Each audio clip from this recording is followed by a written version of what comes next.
In the heart of Japan, standing proud and majestic, is Himeji Castle. A UNESCO World Heritage Site, it's a symbol of feudal Japan's ingenuity and beauty. But beneath its pristine white walls and elegant architecture lies a story so chilling it has been whispered for centuries. This isn't just any ghost story, it's a tale of betrayal, murder, and a restless spirit whose sorrowful cries are said to echo through the castle grounds to this very day. This is the true story of Okiku and the cursed well of Himeji Castle. Our story begins in the 16th century, during a time of turmoil and political intrigue. Himeji Castle was under the control of a vassal lord. Living within the castle walls was a beautiful and virtuous servant girl named Okiku. She was known for her diligence and her loyalty to the lord's family. Her most important duty was to care for a set of 10 precious golden Dutch plates, a rare and priceless treasure that symbolized the family's wealth and status. But danger lurked within the castle. A high-ranking samurai retainer named Aoyama Tesan was plotting to overthrow his master. He was a man consumed by ambition and deceit. Aoyama saw Okiku not just as a servant, but as a tool for his wicked plans. He was infatuated with her beauty and tried to seduce her, believing that winning her over would give him leverage against the lord. He promised her riches and power if she would become his mistress and help him in his coup.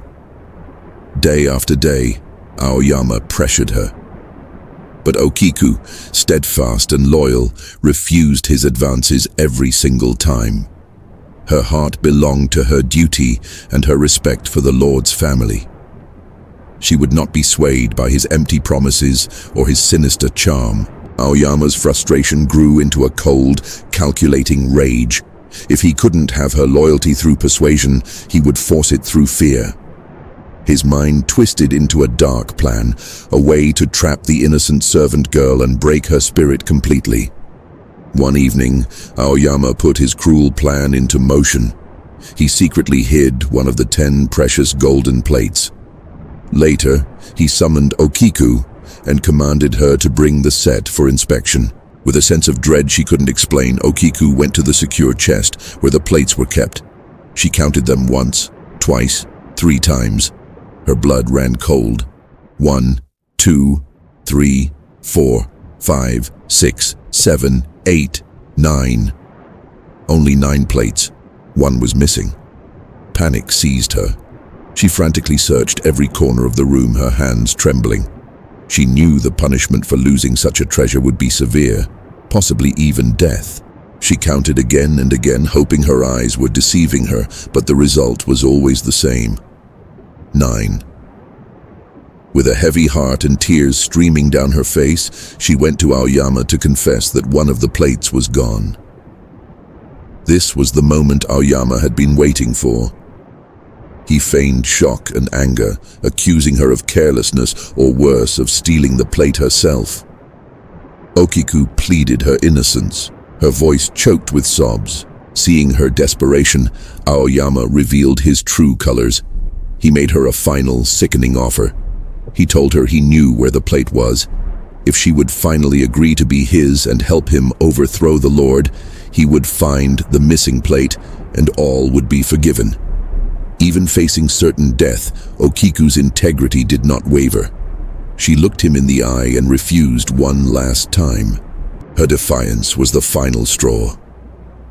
Aoyama's mask of civility shattered, revealing the monster beneath. Enraged by her rejection, he drew his sword. In a fit of brutal violence, he struck her down, but his cruelty didn't end there. To conceal his crime, he decided to dispose of her body in the most permanent way he could think of. He dragged her lifeless form across the castle grounds to a deep stone well, and with a final heartless shove, he cast her into the darkness below. Aoyama believed his secret was safe, buried in the cold, dark water of the well. But he was wrong. A crime so heinous could not be so easily silenced. Soon after, a strange and terrifying phenomenon began to plague Himeji Castle. Every night, From the depths of that very well, a woman's voice would rise into the still air. It was a voice filled with unbearable sorrow and ghostly rage.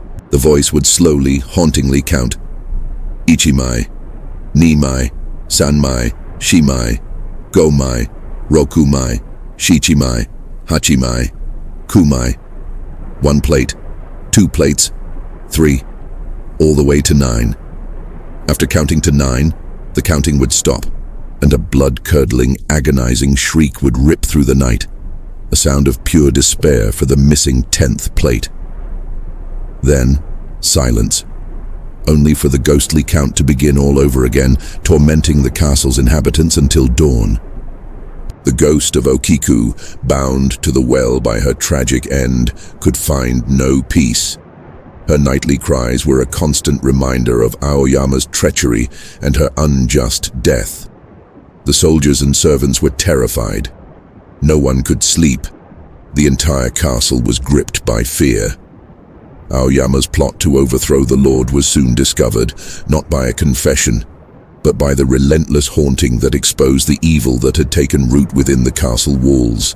His plans crumbled, and he was eventually brought to justice, but even his punishment could not quiet the wailing spirit.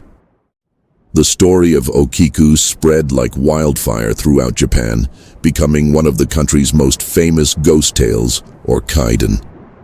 It was adapted into countless plays for kabuki and bunraku puppet theater, each version adding its own dramatic flair, but always centered on the tragic figure of Okiku and her endless count. The tale became known as Banshu Sarayashiki, or the Plate Mansion of Harima Province. Today, if you visit the magnificent Himeji Castle, you can still see the well. It's located in the upper courtyard and is now known as Okiku Ido, or Okiku's Well. It's covered with a heavy iron grate, perhaps to keep people from falling in, or perhaps, as some whisper, to keep Okiku's spirit from getting out. Tourists from all over the world gather around it, peering into its dark, seemingly bottomless depths, listening. They listen for the faint, sorrowful whisper of a girl counting her plates, a voice lost in time but never forgotten. Some visitors claim to have heard her, a faint counting on the wind when the castle is quiet. Others report feeling a sudden chill or a profound sense of sadness near the well. Skeptics say it's just the wind or the power of suggestion. But for believers, it is proof that Okiku is still there, eternally searching for her lost treasure and her lost justice. The story of Okiku is more than just a ghost story. It's a powerful tale about loyalty, integrity, and the consequences of cruelty. It serves as a timeless reminder that some spirits and some stories are too strong to be silenced by death. They linger, woven into the very fabric of the places they once inhabited.